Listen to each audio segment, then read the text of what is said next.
आपण पाहतात, जेव्हा पहिलंच हे आंदोलन झालं 19 तारखेनंतर 20 तारखेला दिल्लीत जो लाठीचार्ज झाला, उत्स्फूर्तपणे अनेक ठिकाणी तरुणाई बाहेर पडली.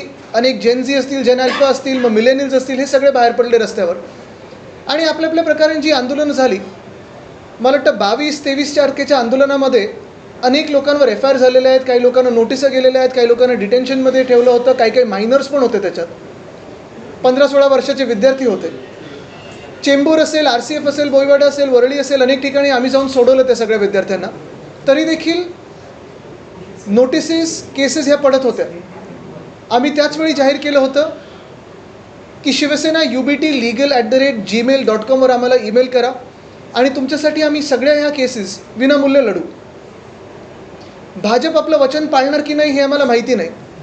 खरं तर त्यांनी आता ह्या दिवसात, आजच्या दिवसात मुख्यमंत्र्यांनी निर्देश देऊन सगळ्या FIR, सगळ्या नोटिसा ह्या मागे घ्याव्या, रद्द कराव्या.